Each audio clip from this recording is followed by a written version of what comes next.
Hi guys, welcome back to another girl chat video. Now this is a pre-recorded video with a voiceover, but both of these, both the voiceover and the makeup video were filmed today. Sorry, I need to burp. I've just come back from work and I'm super tired, but I filmed this before I went to work and I want to keep the girl chat videos coming on, regular every Monday because I genuinely enjoy making them and I really enjoy entertaining the questions that you have or the comments that you make for me to talk about in this series. So I'm going to continue doing that. I have a collection of things that I want to address today. I am also testing out a brand that I just haven't tested yet, so they had a sale recently and I bought a bunch of their stuff, Elf Cosmetics. I don't know whether or not anyone wants me to leave the products that I use in the description below. If you would like me to, please do comment. I may leave just the descriptions of the products themselves in the description below, but if you want links, like obviously this video is not sponsored because your girl does not make any money really, except like an AdSense payment every few months. But if you would like me to leave links to the products, let me know and I'll put a little bit more time and effort into the description section. Otherwise, I may just leave it. But today I'm just testing Elf products for the most part, except for maybe concealer and primer and stuff like that. So I would like to now address some questions that I've been keeping for you guys. The first comment that I have here is from... what is the first comment? So the first one that I have here is: I love these girl talk videos, Faye. So chill and relaxing to just listen to the conversation. I understand why you can't make those kinds of videos anymore, reliving your trauma, but I wanted to say thank you for putting them out. They were really some of the ones that helped me feel less alone when I was going through my own journey out of Islam. I haven't gone through nearly as much as you have, but my question is, do you have any tips for staying sane while living in a toxic Islamic household? Your father reminds me a lot of my own, and though he is hopefully less physically abusive, he is an emotional abuse wizard and tries to control my every move. I luckily live in a Western country and have 1 year left of university, and if I move out after I graduate, it will be so much less messy. It will also leave the situation at home much better for my younger siblings. I usually do a pretty good job of avoiding him, but with the COVID lockdown, I feel like I've been put in a pressure cooker and it's taking a huge toll on my mental health. Thank you for all the work that you do, Faye, you're a gem. First of all, Jackie K, I would like to say thank you so much for leaving a comment. I don't get, like, the majority of my comments are not positive comments, so I'm always really happy when I do get a positive one. I think in terms of making the videos more about like the emotional journey that I went through leaving Islam and leaving my family and stuff like that, I can't really make content like that anymore because it just causes me to relive it, and I have done it so many times at this point that I feel like I've made enough of like documentation of it. I've always enjoyed documenting things. I'm an extremely sentimental person. I like keeping things from my past, whether they were good or bad, because either they're good and they represent a good memory, or they're just something that I can learn from or improve my life somehow from. But I think I've made enough of a document of it all that I don't need to make more videos in that respect, at least not for myself.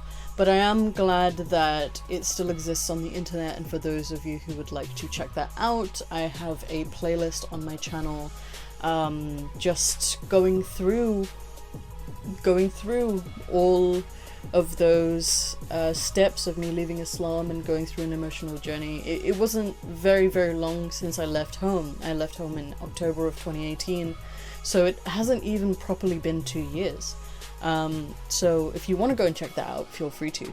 But in terms of how to deal with a toxic family, man, I have let so much of my previous behaviors go but those are the behaviors you need to survive a toxic household. And I do not envy, and I've been saying this from the beginning of the lockdown in March, I do not envy anyone who's been stuck at home with their family over the course of the lockdown with COVID-19 and all of that. The one thing that I can advise is take every free moment you have to do something for yourself, whether that's writing a poem or drawing something or writing in a diary or hanging out with friends online or otherwise. Take every moment you can and that you can of your free time and claim it for yourself, because I have to say that that was one of the few things that kept me sane while I was still in a toxic household.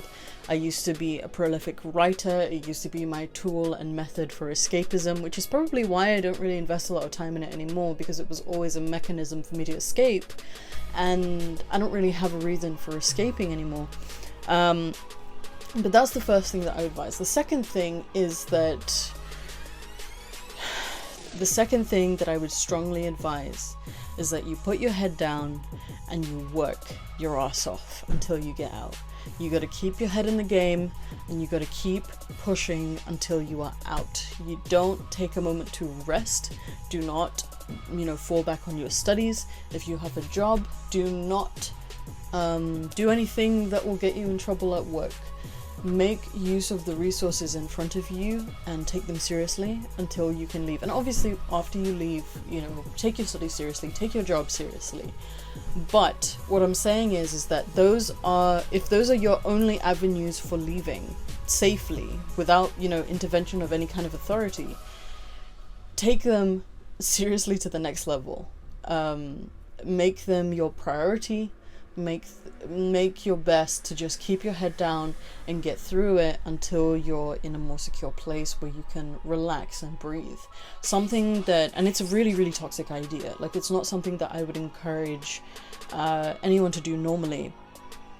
But if you're in a situation where everything is dangerous, you don't have time to sit down and rest. You have to, keep the adrenaline up, and you have to do what you need to do until you are in a place where you can, moan and complain and cry and relax. And unfortunately, that's what it's like being in a toxic household, especially if you've made this short-term plan to leave. You got to stick to the plan. I think that's something that you need to keep your head down and just stick to the plan and really, really knuckle down on it. And those are the two main things that I would advise, and I genuinely wish you the best, because it's never easy dealing with toxic family members. I mean, I still have, although it's not as severe as it was last year, I still have some sort of echoes of PTSD from that time, and it sucks. It honestly sucks, but when your life is what it is, I think you need to take the time to, just do what you have to do. But thank you for your question, Jackie. Moving on to the next question from FEA. This is pure genius, totally an untapped market. You've combined two of my obsessions, beauty and religion. Thank you for creating this. 1, your makeup is absolutely stunning. I love how unconventional it is, e.g. no foundation. Did you apply false lashes in this look? And if you did, please share which ones, as they look so natural and pretty. I've attempted to use false lashes on 2 occasions previously. I do not like them. Those are my natural lashes. I don't use false lashes. Are you wearing colored contact lenses? I can't tell if it is the lighting or lenses. If it's the latter, please share details. In terms of colored contacts, in this video and in a lot of the girl chat videos, I am wearing contacts, and they are from Oh My Kitty for You. If you guys want the link to the site, I will put that in the description. And also, I believe they're called contact grey. I'm not sure, but they're toric lenses because I have astigmatism. So, yeah.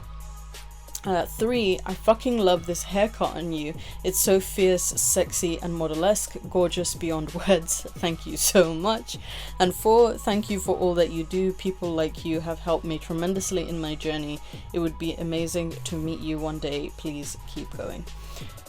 Thank you, FEA, for leaving this comment. As I said, I don't get a lot of positive comments, like when you look at the majority of comments that I get, and I'm really happy when I do get positive comments, so thank you so much. Like, this was a very flattering comment. And in terms of meeting me one day, I attend a lot of UK events, so CEMB is an organization that I attend a lot of events that they put up, including their meetups, their support groups. Whether I'm participating or I'm leading, I tend to be a part of their meetups. Recently they haven't had many because of, you know, the COVID situation, but that's probably, if you were desperate to meet me, that is probably one of the few places that you would see me. I'm kind of loath to say where else I normally go throughout the year, because I know that I'm in a dangerous position, and that's unfortunate. If I do have events in future, I'll be sure to mention it on my YouTube channel or through my Twitter or through my other social medias. As always, all of the links are in the description below. But thank you so much for this comment. The next comment is from FreeSoul, or at InfexM1 on Twitter, and they have become a very fast fan of mine, which I deeply appreciate, so thank you so much. And please make sure to go and follow this person on Twitter, because they are essentially my child now. He asks, what are your thoughts on the whole rioting shit going on in Sweden and the Norwegian group? It's escalated so fast. Also the people who are protesting against mosques in Germany, just a little distraction from that dumbass hijab. There's also this ex-Muslim kid on TikTok who got flamed for ripping the Quran too. Everyone is ripping the Quran lately. So, for those of you who may be unaware, there have been some Quran burnings in Sweden that has caused a significant amount of rioting, and these burnings were done by right-wing groups, and I just want to make it very clear. So while I am for blasphemy, even though it's not really my style, while I am for blasphemy, I think that blasphemy is something that is necessary, because it is still something that people are killed for in several countries, if not by the government, then by the mob. And by vigilante justice. So I am for blasphemy. I think it's important to blaspheme, to stand in solidarity with those who simply cannot think what they want to think and say what they want to say. I just bit my tongue and it's extremely painful. I think that in 2020 the world is kind of going to shit. And a lot of people are protesting a lot of things without fully like, I think one of the few movements that happened this year that I have stood by is the BLM movement, and a lot of people have found that extremely controversial. It has caused people to unfollow me, it has caused people to break contact with me, it has caused me to break contact with a few people. And I think that that's one of the few contentious issues that I've actually stood by. Now, when it comes to this Quran burning in Sweden, I think that intention is very important when we do an action for activism.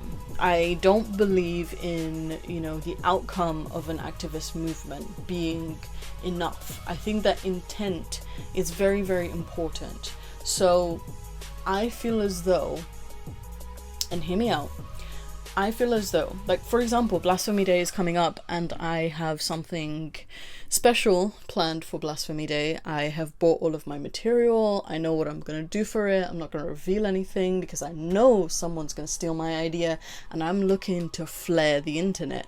But with Blasphemy Day coming up, the reason that I am going to blaspheme is to stand in solidarity with those who cannot think and cannot speak for themselves, and I will make that very clear in the video. Now, when your intent is to simply escalate poor relations between people, I can't say that I agree with what you're doing. And I do think that what happened in Sweden was to create tensions between groups. Now, that's just my opinion based on what I've read and what I've heard, and also what people have told me, which maybe isn't the best source, but that's what I think. And I think that clarifying your intent and being clear on why you're doing what you do is extremely important. And if I'm mistaken and their intent was something else completely, I am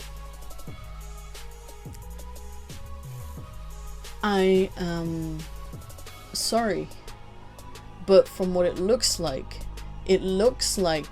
what was done was to escalate tensions. So that is my take on Sweden. In terms of anybody protesting mosques, fuck off. Sorry. I voluntarily covered my face from age 11 up to 20 because I believed a man in the sky would think that, I was a good person for doing so. If I can do that for a fictional reason, everyone and their mother can cover their face to guard themselves and the general public from a demonstrably deadly disease. And that is the end of that. I don't know why people are behaving like children about this, the mosques specifically, and it bothers me to no end that people are behaving like children. Have I forgotten to wear a mask every now and then? Yes. Have I absolutely refused to wear it? No, because it would be dumb not to wear it on purpose. Just wash your hands, social distance, and wear your damn masks. It's not a lot to ask for, what is supposed to be a short time. And if you don't want to wear a mask for an extended period of time, wear it now for a short amount of time until the danger has passed, so that we can all take them off. It's so simple to me. I don't understand why people are protesting it, and it bothers me to no end that people are, not just in Germany, but in the US and even here in the UK. It's dumb. So the next comment is from Mary Aja. Hi Faye, I really love your videos and your content. I was raised in a high controlled religion. I was told not to tell my dream to anyone, because when I do and it came pass, it will be a false prophet, because God is the only one who can tell the future, and there was no scripture present. So want to ask Islamically, how do you interpret dreams? Now, you can interpret dreams according to Islam. Like, I'm not a mufti or anything, but from what I've understood, you can interpret dreams. It is possible to interpret dreams, and there are books out there, like Islamic publications, for specific things that you see in your dreams that can be interpreted in an Islamic context. No books come to mind. I may edit some in if I feel like it, but you can look them up. Just look up dream interpretation. I'm sure you'll find some scholarly books on them from an Islamic perspective. It's not haram to interpret dreams because scholars have done it throughout the years. At least I've never heard that interpreting dreams is haram, so feel free to look it up. I think this comment may have been under a video where I had posted about a dream that I had. It might have been the last girl chat that we had, where I was talking about a stupid dream that I had, because I have a lot of crazy dreams. But no, I don't think that interpreting dreams should cause you any spiritual detriment, at least not to my knowledge. I think the last and final comment, which I believe is another positive one, from Gerardo Cantu. He says, have you considered being a narrator for audiobooks? I think you have the perfect voice for it. Some people say that I have an awful voice, and other people say that I have a really nice voice. I don't know. The one thing that I used to do with my voice a lot is recite Quran, and I was particularly good at it. I can't really make use of it now. And I can't really sing for shit, which is strange because I have like a beautiful recitation voice. I don't really have much of a singing voice. But I would consider narrating audiobooks. If there are books that you guys want me to read, like in a live stream, just let me know. I actually picked up some Edgar Allan Poe recently, because some neighbors of mine were getting rid of some books and they were like, yeah, just take them. So yeah, let me know. But anyway, thank you for joining me. I think that is all the questions that we have time for today. Please do remember to like, share, and subscribe. We're trying to reach 5,000 subscribers by the end of the year. I know it's a little ambitious, but who knows? Let's see if we can do it. If you would like to support me in a more monetary way, please do feel free to. All of the links are in the description below. And if you have any questions for me to answer for next week's girl chat or future girl chats, please do leave them below. DM them to me on my Twitter or through Instagram. As always, all of my social media links are in the description below. Thank you so much for joining me, and I will see you in the next video. Goodbye!